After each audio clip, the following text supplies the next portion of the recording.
जय गुरुदेव।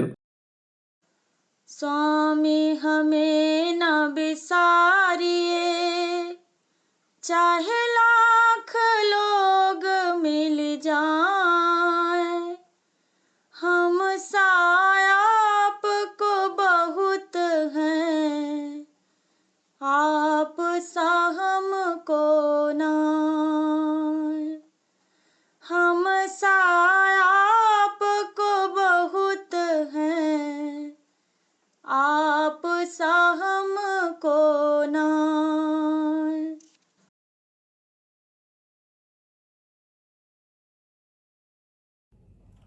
जय गुरुदेव, जय गुरुदेव।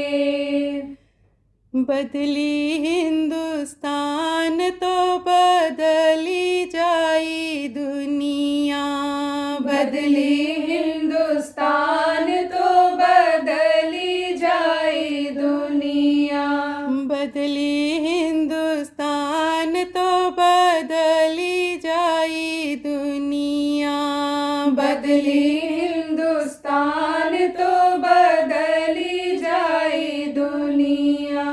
कोई ना विधर्मी होगा ना ही व्यभिचारी, कोई ना विधर्मी होगा ना ही व्यभिचारी, होई जाए सफाई नाही रही है अत्याचारी, होई जाए सफाई नाही रही है अत्याचारी। देशवा में होई सदाचार के उत्थान हो, बदली हिंदुस्तान तो बदली जाई दुनिया। छोटे बड़े लोग जितने पद अधिकारी, छोटे बड़े लोग जितने पद अधिकारी, मांस मछली अंडा छोड़ के होंगे शाकाहारी, मांस मछली अंडा छोड़ के होंगे शाकाहारी। अंडा मछली मांस के न रही है अब दुकान हो, बदली हिंदुस्तान तो बदली जाई दुनिया। कोई ना शराब पी गांजा या अफीमिया, कोई ना शराब पी गांजा या अफीमिया, कौनो ना नशीली चीज के मिली है दुकनिया, कौनो ना नशीली चीज के मिली है दुकनिया। अब के शिव ना पी है ना पियई है गांजा भांग हो, बदली हिंदुस्तान तो बदली जाई दुनिया। कौनो ना हड़ताल ना आंदोलन कोई होई, कौनो ना हड़ताल ना आंदोलन कोई होई। देश के संपत्ति अपनी मानी सब कोई, देश के संपत्ति अपनी मानी सब कोई। राष्ट्रभक्ति जागी होगा देश यह महान हो, बदली हिंदुस्तान तो बदली जाई दुनिया। दया धर्म मानव धर्म धर्म सबका होई, दया धर्म मानव धर्म धर्म सबका होई। गाय पशु पक्षी का न वध करी कोई, गाय पशु पक्षी का न वध करी कोई। ऐसा होगा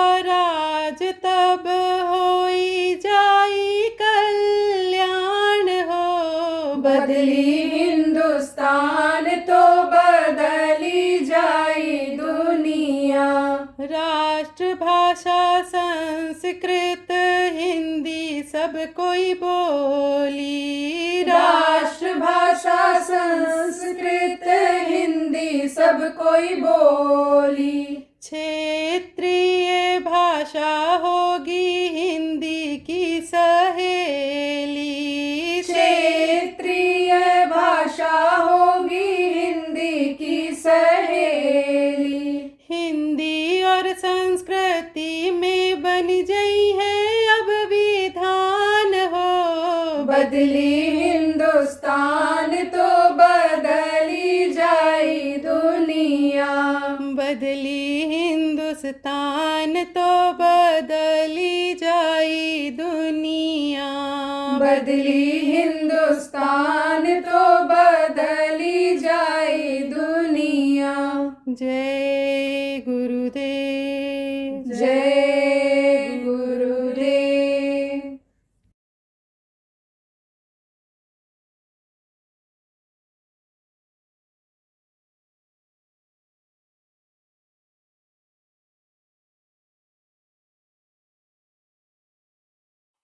सांस क्या है?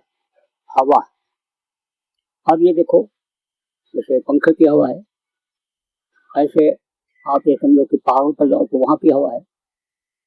घर के अंदर रहो, उसके अंदर भी हवा होती है, मुंह से हवा निकलती है, और मल द्वार से भी हवा निकलती है। अलग अलग हवा होती है। ऐसे ही शरीर के अंदर हवा होती है, और वो हवा से ये शरीर चलता है। ये जो प्राण है, यदि हवा पर ही निर्भर करता है। यदि हवा ही है, आप देखो, खराब हवा अगर अंदर चली जाए, सांस आने समय लोग फूलने लगता है, दम फूलने लगता है, और प्राण निकल जाते हैं, शरीर का सिस्टम खराब हो जाता है। लोग कहते हैं कि पहाड़ों पर चलो, वहां की आब हवा अच्छी है। आब माने क्या होता है? पानी। पहाड़ों पर जो पानी ऊपर से गिरता है, जो आसमान से पानी बरसता है, सबसे शुद्ध होता है। और वो जो पहाड़ों के ऊपर बरसता है, पेड़ों से जो फल और जो पत्ते और डालियां टूट करके नीचे जमीन पर गिरती हैं, उस पर से जब वो पानी गुजरता है तो उसमें एक अच्छा तत्व पैदा हो जाता है, शरीर को स्वस्थ रखने वाला। झरने का पानी जो लोग पीते हैं, पहाड़ों पर देखो कितना स्वस्थ रहते हैं। और वहां की जो हवा होती है, उसमें शुद्धता रहती है। पेड़ों से टकरा करके जो आदमी के नाक से मुंह से अंदर जाती है, तो शरीर को स्वस्थ रखती है।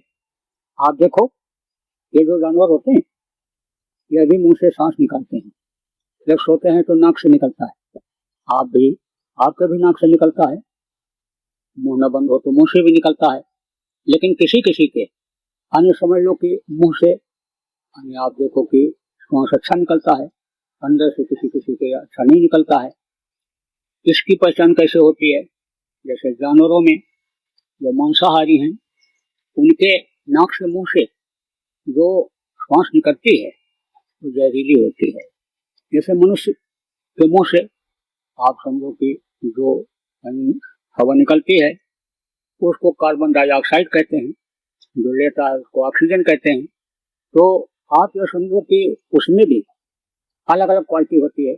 जैसे नाले के पास जाओ और बदबूदार जो हवा निकले, वो नाक में जो खराब लगती है, खुशबूदार पेड़ से रानी है या चौड़ा केतकी है या आप समझो मोगरा है, उसके बगीचे से आप निकलो तो वहाँ शुद्ध और खुशबूदार हवा मिलती है। ऐसे ही मांसाहारी जो अन्य जानवर होते हैं, उनके मुंह से जो हवा निकलती है वो समझ लो कि अन्य जहरीली होती है।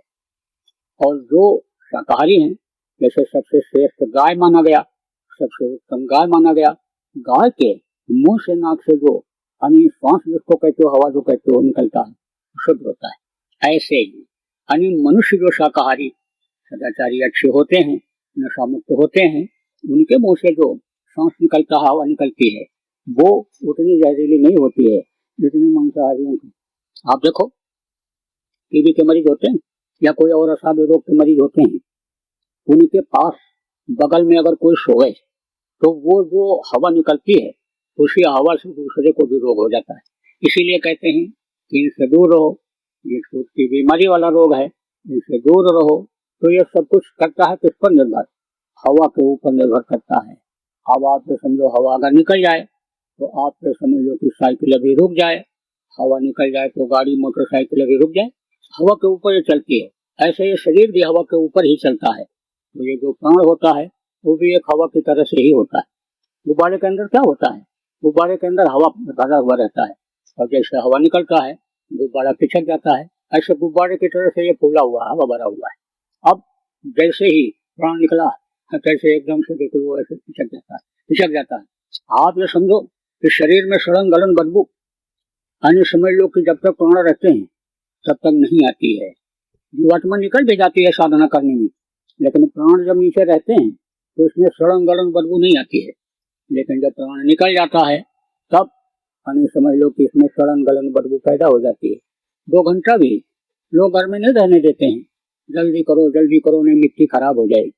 हीरा जैसी काया को मिट्टी कहने लग जाते हैं। तो अब आप इस बात को समझो कि सांसों की पूंजी यानी ये जो सांस है इसको बचाने की जरूरत होती है। ये बेकार का न खर्च हो जाए, इस चीज का ध्यान रखने की जरूरत होती है। और सांसों की पूंजी ये कैसे बचाई जाती है, आप बैठे 12, चले 18, सोवे से 36 और रत क्रिया से दूनी हो गई, कह गए कब 26। बैठे रहोगे तो एक पल में 12 बार खर्च होगी, चलोगे तो 18 बार खर्च होगी, सोओगे तो 36 बार खर्च हो जाएगी, और अगर भोग में बिताओगे तो वही 72 बार खर्च हो जाएगी। तो सांसों की पूंजी को हमेशा संत महात्माओं ने बताया कि बचाना चाहिए। अब आप देखो जो अमावस्या और पूर्णिमा आती है इस दिन भी सांसों की पूंजी का हिसाब होता है कि कितना तुमने पाप कर्मों में सांसों को खर्च किया, कितना पुण्य कर्मों में किया, कितना तुमने साधना में किया। तो इससे भी असर पड़ता है, बढ़ता और घटता है। जैसे रुपया पैसा का हिसाब होता है, बही खाता बनता है, ऐसे ही इसका भी हिसाब होता है। तो अमावस्या पूर्णिमा ये जो आते हैं ये क्या कहते हैं, ये चेतावनी देते हैं कि भाई जिस काम के लिए तुमको ये मनुष्य शरीर मिला उस काम में भी तुम समय निकालो। ऐसे ही समय को मत निकाल दो, बेटा दो। एक हीरे का बहुत बड़ा व्यापारी था, बड़ा पार्क है और अच्छी दुकान थी। तो जवानी में ही उसके सांस की पूंजी खत्म हो गई, दुनिया से चला गया। छोटा बच्चा था, औरत थी और कोई था नहीं घर में। तो क्या किया लोगों ने, उसके बाकी पैसों को तो सब खा गए। बच्चे को, औरत को कोई व्यापार का जानकारी नहीं, नौकर जो थे वो सब नुकसान पहुंचा दिए। जब ये हालत हो गई भाई अब घर का खर्चा कहाँ से चले, तो एक दिन माँ ने बेटा से कहा, बेटा बड़ा हो गया था, होशियार हो गया था, तो बेटे से कहा, देख बेटा एक हीरा ये मेरे पास है, इसको तेरे पिताजी ने मुझको दिया था और कहा था कि इसको संभाल करके रख ले, ये तेरे खराब दिन में तेरी मदद करेगा। ये बेशकीमती है, इसकी कीमत कोई नहीं लगा सकता, और जो लगाएगा उस अपने परख और दिल दिमाग बुद्धि के अनुसार लगाएगा। जिसकी जैसी परख होगी, बुद्धि होगी, उसी हिसाब से इसका दाम लगाएगा। तो तू संभाल करके रख ले। देख बेटा अब हालत खराब हो रही है, तो तू इस हीरा को ले जा और उसको बेच ले, बेच करके पैसे ले आ, तो कुछ दिन गृहस्थी चलेगी। लेकिन बेटा इस चीज का ध्यान रखना कि इसको तू ऐसे ही मत दे देना, इसका मोल भाव करवाना, और जहां पर इसकी कीमत अच्छी मिलेगी उसी को देना। तो बोला कि ठीक है। तो गया, निकला बाहर घर से, तो सबसे पहले सब्जी की दुकान पर गया, तो वहाँ एक बुढ़िया बैठी थी। तो कहा देखो इसको आप खरीदोगे, ये खरीद लो। तो उसने देखा तो कहा ये क्या है, ये है तो अच्छा चमकीला पत्थर है, कोई आए कोई चमकीली चीज है, ले 2 मूली ले ले और दे दे, लड़के खेलेंगे। बोला नहीं नहीं। फिर और आगे बढ़ा, राशन की दुकान पर गया, तो किसी ने कहा अच्छा है तो बहुत अच्छा देखने में चमकीला, तो ले ले, 1 किलो चावल ले ले या चीनी ले ले, गुड़ ले ले, दे दे। कहा नहीं नहीं देंगे। और आगे गया, सोनार की दुकान पर गया, तो उसने 1000 रुपया लगाया, तो कहा अरे भाई 2 मूली के बजाय 1000 रुपया देने लग गया, तो है तो ये कोई कीमती चीज। कहा नहीं नहीं नहीं देंगे। फिर गया हीरे की दुकान पर दिखाया, तो उसने कहा 1 लाख रुपया देंगे। अब उसकी हिम्मत और बढ़ गई कि कहाँ 2 मूली और कहाँ 1 लाख रुपया, तो है तो ये बहुत कीमती चीज। पता लगाने लगा कि भाई ये कहाँ बेचें कि जिससे ज्यादा पैसा हमको मिल जाए। अब पता लगाने लगा कि कोई बड़ा व्यापारी हो बताओ जो हीरे का धंधा व्यापार करता हो। तो पूछते पूछते एक बुजुर्ग बुढ़ा व्यापारी के पास गया जिसका बहुत लंबा कारोबार था, तो उसको दिखाया। उसने देखा तो कहा ये तुझको मिला कहाँ से? बोला ये मेरे पिताजी मेरे माताजी को दे करके गए थे। कौन है तेरे पिताजी? नाम बताया। कहा अरे हाँ उनका तो बड़ा नाम था, वो तो बहुत दिनों से दिखाई नहीं पड़े हैं कहाँ? तो लड़के ने कहा कि वो तो दुनिया से चले गए। बोला वो, तब बोला बेटा देख यह है बेशकीमती हीरा, इसकी कीमत में क्या लगाऊं क्या बताऊं तुझको, लेकिन जो मेरे पास है उसको मैं तुझको दिखाता हूँ और तुझको मैं दूंगा समय और दुकान में भेजूंगा। उस दुकान से जो तू जितना सामान निकाल सकोगे वो सब तुम्हारा होगा। आदमी तेरे हमारे लगे रहेंगे और उसको उठा करके तेरे घर पहुंचा देंगे। तो समय दिया 15 मिनट का। तब गया दूसरी दुकान का, कहा 3 दुकान पर भेजूंगा और तीनों पर का समय अलग अलग रहेगा और तू जितना ले सकेगा उतना तुझको मिल जाएगा और जैसे समय पूरा होगा तो उसको बाहर निकाल देंगे। दुकान पर आदमी लगे रहेंगे, टाइम तो उसको बताते रहेंगे। पहले दुकान पर जब पहुंचा तो एक तरफ से सामान सब रखा हुआ था। वो बक्सों को ही चमकीले सुंदर पैकिंग को ही देख करके वो मुग्ध हो गया और उसी को देखता रहा। थोड़ी दूर जाते देखे फिर और आगे बढ़े, आदमी लगा हुआ था, बताता जाता था 5 मिनट हो गया, 10 मिनट हो गया, 12 मिनट हो गया, 13 मिनट हो गया। अब बस अब तो निकाला जाने वाला है दुकान से। अरे ठहरो ठहरो देख तो लें कौन सी बढ़िया चीज है, किसको हम ले चलें, यहाँ तो एक से एक बढ़िया चीज है, किसको ले चलें। जैसे 15 मिनट हुआ कैसे दुकान से निकाल दिया। सेठ ने कहा था बराबर खबर देते जाना, बराबर बताते रहना किसने कौन कौन सामान कहाँ से कितना निकाला। आदमी ने खबर दिया कि पहली दुकान से कुछ नहीं लिया, फिर भी सेठ को आशा थी दूसरी दुकान तीसरी दुकान से भी कुछ ले लेगा। दूसरी दुकान में जब गया तो वहां भी बढ़िया बढ़िया चीजें, यहाँ तो खेल खिलौने की चीजें थी और वहां पर बढ़िया कपड़े और पतलून, बढ़िया शेरवानी, बढ़िया हैट, बढ़िया टाट, बढ़िया सामान गृहस्थी का वहां पर देखने लगा। नजर न काम करे, सोचे कौन सा लें और आगे बढ़े तो और बढ़िया चीजें दिखाई पड़े।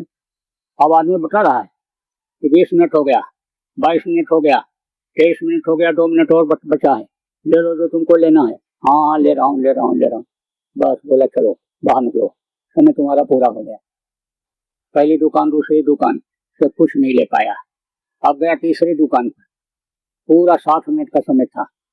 वहां देखने लगा, ओ लंबी मीलों लंबी दुकान, और झूले अलग अलग पड़े हुए हैं और बढ़िया उधर सजावट और पार्क बना हुआ, हाथी घोड़े बने हुए हैं। अब वो बैठ गया उसी पे, कहा थोड़ा झूल लेने दो। हाथी पर बैठ गया, कहा कि थोड़ा चल इस पर भी मजा ले लेने दो। और फिर मोटर कार पर बैठा, कहा कि ये देखें कैसा वो कैसा, पर किसी में समय निकल गया। बताया कहा 2 मिनट रहा है, अब तुम बाहर कर दिए जाने लगो, बाहर हो जाओगे। और फिर जब गेट के पास पहुंचा तब फिर कहा बस अब 1 मिनट का आधा मिनट का समय रह गया, अब ले लो जो तुमको लेना। तो अब सोचा क्या लें, कुछ तो ले चलें। तो वहीं पर एक बोरी में खोटे सिक्के और ये पत्थर है, बात चलते थे पर बात पत्थर के बात वही पड़े हुए थे। बोरी वही उठाया और लेकर के हीरा के बदले उसको क्या मिला? पत्थर मिला, खोटे सिक्के मिले। तो ये जो मनुष्य शरीर है यह है हीरा। किसने दिया? उस मालिक ने दिया है। समय निश्चित कर दिया है। 15 साल तक तो कोई खबर नहीं रहती है। 15 साल तक निर्भर रहता है किसके ऊपर? माँ बाप के ऊपर, गार्जियन के ऊपर।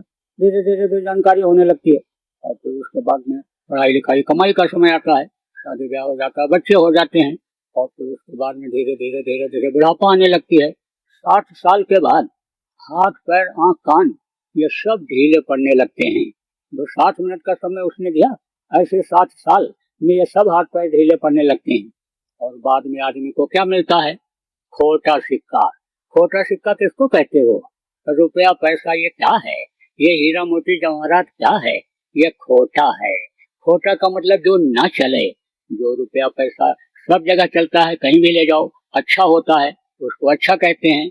और जो नकली नोट होते हैं, खोटा सिक्का होता है, 54 अठन्नी पहले चलती थी, अब रुपया सिक्का चलता है, उसको कोई नहीं लेता है, उसको कोई नहीं पूछता है। तो ऐसी दौलत को आदमी को इकट्ठा करना चाहिए कि जो सब जगह पर चल जाए। किसी भी लोक में आप जाओ और उससे कोई भी सामान खरीद लो। जैसे इस समय पर अमेरिका का डॉलर है, अमेरिका का डॉलर कई देशों में चलता है, लेकिन और देशों के जो रुपया हैं सब जगह नहीं चलते हैं। जैसे आपका इंडिया का रुपया है, नेपाल में तो लोग चले भी लेते हैं, लेकिन नेपाल का पैसा रुपया इंडिया में बिल्कुल नहीं चलता है। ऐसे ही ऐसा रुपया पैसा सिक्का, ऐसी दौलत इकट्ठा करो कि जो सभी लोगों में चल जाए, स्वर्ग में भी आपके काम आ जाए, वैकुंठ में भी आपके काम आ जाए, और आप जो ब्रह्म पार्वम लोकों में भी आपके काम आ जाए, सब जगह काम आ जाए। वो दौलत इकट्ठा करो, आत्मिक दौलत इकट्ठा करो।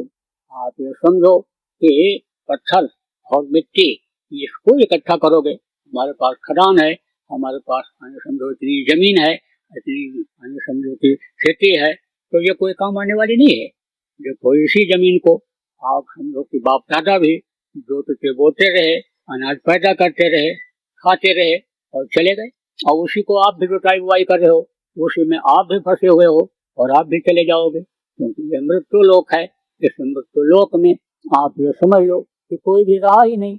इस मृत्यु लोक का नियम ही यही है कि जो पेड़ फलता है वो झड़ता है, जो आग जलती है वो बुझती है, और जो आदमी पैदा होता है वो मरता है। तो ये मृत्यु लोक है। इस मृत्यु लोक की कोई भी चीज आप ले जा सकते ही नहीं हो।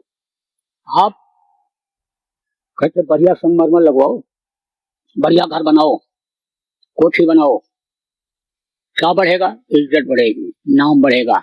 बढ़िया कोठी इनके पास है, पैसे वाले लोग लड़के की शादी कर देंगे। घर मकान बनाने में आदमी देखो बहुत समय कमा देता है, और समय भी लगता है और पैसा भी लगता है। जब नींव डालो तब अंदाजा नहीं रहता है कि इतना पैसा लगेगा, इसमें इतने में ही हो जाएगा। और जब बनाते जाओ, बनता जाता है तो पैसा मकान खाता जाता है। ठेकेदार कहे 2 साल में बन जाएगा, लेकिन टाइम बाद में बढ़ाता ही चला जाता है। तो मकान बनाने में भी समय लगता है, और आप ये समझो उसमें रुपया पैसा भी ज्यादा खर्चा होता है, लेकिन उस मकान में कोई रहने पाता है? तो था ना राजा, तो राजा महात्मा के पास जाता रहता था। तो महात्मा से एक दिन प्रार्थना किया कि महाराज हमारे कुटिया में आप शरण डाल दीजिए, बनाया हूँ, बहुत अच्छा मकान बनाया था। आप ये समझो इतना पैसा उसमें खपा दिया था उसने कि दूसरे देश से पत्थर और चीजों को ला करके, मिस्त्रियों को बुला करके उसमें लगवाया था। बढ़िया से ठाक से रहेंगे, लोग आएंगे देखेंगे, कहें राजा की ठाठ है, बड़ा राजा है। महात्मा जी टालते रहे, नजदीक के लोगों से सिफारिश लगाया, कहा कि आप सिफारिश लगा तो चले। तो कुछ लोग ऐसे होते हैं नजदीक वाले महात्माओं के जो रहते हैं, वो बड़े आदमियों को या ऐसे आदमियों को ज्यादा नहीं कोशिश करते हैं कि दोस्ती हो जाए हमारी, तो 100 सिफारिश करने लगते हैं। तो 100 सिफारिश लगाया, तो एक दिन कई दिन कहने के बाद बोले अच्छा चलते हैं। अब ले गया राजा, सोचा कि देख करके महात्मा जी बहुत खुश होंगे। तो गए, तो कहा दिखाया, कहा ये हमारी रसोई है, ये हमारा सोने का है, यहाँ हमारा दरबार लगेगा, यहाँ पर हमारा ये कट्टी पेशाब की जगह रहेगी, और यहाँ पर और लोगों से मिलेंगे जुलेंगे, सब दिखाया। महात्मा जी कुछ नहीं बोले। फिर राजा समझ गया, फिर लगता है इनको पसंद नहीं आया। तब बोला महाराज जी ये बताइए कि इस मकान में कोई कमी है? बोले बड़ी भारी कमी है। महाराज क्या कमी है? जितने भी लोग आए सब लोग देखे, बोले बहुत अच्छा मकान है, बहुत अच्छा बना है। तो आप कह रहे हो कमी है, क्या कमी है? हमने तो दूसरे देश से कारीगर बुलवाया, सामान मंगवाया करके इसमें लगवाया, और आप कह रहे हो कमी है। बोले भारी कमी है। महाराज जी बताइए क्या कमी है? अरे ये बता राजा कि तूने ये मकान किसके लिए बनवाया? ये तो अपने लिए बनवाया। किस लिए बनवाया? रहने के लिए। तो कहा यही तो बात है, तूने अपने लिए ये मकान बनवाया रहने के लिए, और तूने इसमें दरवाजा बनवा दिया। कहा महाराज बगैर दरवाजा का कौन मकान होता है? और दरवाजा नहीं होगा तो अंदर आएंगे कैसे? बोले राजा बस तू समझ ले, एक दिन इसी दरवाजे से तुझको लोग इस मकान से बाहर निकाल देंगे, तुझको इसमें रहने भी नहीं देंगे। जब रोज ये मकान खाली करेगा, ये जो मनुष्य की रूपी मकान है, गुरु महाराज कहा करते थे कि ये किराए का मकान है, किराए के मकान कोई अपना कैसे कह सकता है? ऐसे उस मालिक ने कुछ दिन के लिए दिया है। इसलिए दिया है वो आत्म दौलत प्राप्त करने के लिए। दुनिया की दौलत जहाँ खत्म हो जाती है, आध्यात्म दौलत की वहां से शुरुआत होती है। तो आध्यात्मिक दौलत प्राप्त करने के लिए ये जो शरीर को चलाने वाली जीवात्मा है, इसको अपने वतन अपने घर मालिक के पास पहुंचाने के लिए, जहाँ से आई है, जिस समुद्र से आई है उस समुद्र में इसको विलीन करने के लिए ये मनुष्य शरीर जो उस मालिक परमात्मा ने दिया है, यानी यह भी किराए के मकान की तरह से ही है। इसको एक दिन खाली कर देना होता है। अब एक चीज आपको यह भी बता दें, ये किराए का मकान तो है, यानी मनुष्य शरीर ये दुर्लभ है।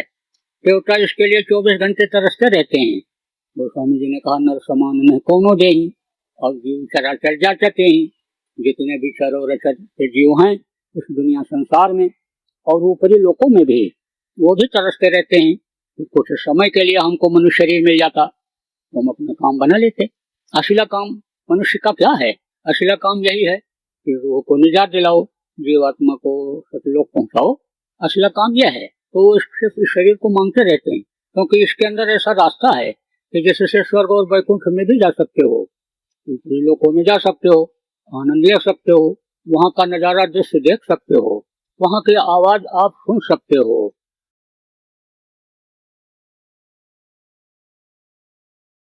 जैसे देखो प्रेमियों, त्रयोदशी और पूर्णिमा को बहुत स्थानों पर आप प्रेमी इकट्ठा होते हो और वहां सत्संग करते हो, ध्यान भजन करते हो और प्रसाद का वितरण करते हो। जो लोग आते हैं वो भी खाते हैं, कुछ लोगों को बाहर भी बांटते हो अपने अपने हिसाब से, जो जिसका जैसा हिसाब बना हुआ है। तो अब जहां जहां पर आप लोग इकट्ठा होते हो त्रयोदशी को और पूर्णिमा को, वहां पर 5-5 घंटे की साधना शिविर लगाओ जो अखंड रहेगा। जैसे ये अखंड चल रहा है 5 दिन का, 24 घंटे का, ऐसे ही 5 घंटे का हर त्रयोदशी और हर पूर्णिमा को जहां भी आप सत्संग करते हो, चाहे वो आश्रम हो, अपनी जो आश्रम है वो स्थान हो, या कहीं भी जहां आश्रम नहीं है, आपने चुन रखा है कि भाई हमारा यह कार्यालय हम यहाँ करेंगे, कहीं न कहीं आपने जगह बना रखा है, तो वहां पर साधना शिविर लगाओ। जो हम त्रयोदशी और पूर्णिमा को सत्संग होता है जहां जहां, वहां भी अखंड ही चलेगा, वहां भी अखंड ही चलाना है। उसमें लोगों को लाना पड़ेगा बुला बुला करके, क्योंकि कुछ लोग तो उसमें चले जाते हैं, न तो परिवार के लोगों को लाते हैं, न अपने 10-11 साल के जवान और अन्य जवान बच्चों को लाते हैं। परिवार के लोगों को नहीं लाते हैं। परिवार के जो नामदानी है सबको लाने की जरूरत है, सबको बैठाने की जरूरत है, ताकि वो घाट तक पहुंचे। तो घाट तक पहुंच नहीं पा रहे हैं। आप देखो प्रेमियों, घाट तक जब तक नहीं पहुंचेंगे, घर से निकल करके घाट तक नहीं पहुंचेंगे, तब तक पार होने की कोई उम्मीद नहीं रहेगी। जहां जहां संगत कम है, नामदानी नहीं है, लेकिन जैसे विदेश है या अन्य जगहों पर जहां जहां नहीं है, वहां अगर आपके मित्र हैं, टहलने घूमने आप पार्कों में जाते हो, व्यापार के हिसाब से एक दूसरे के पास जाते हो और वहां पर आप रहते हो और उनको भी ला सकते हो। पूर्णिमा वाले में न कि वो बैठेंगे 5 घंटा, 2 घंटा, 3 घंटा, आधा घंटा ही बैठेंगे, तो उनको भी दिशा गुरु महाराज से मिल जाएगी।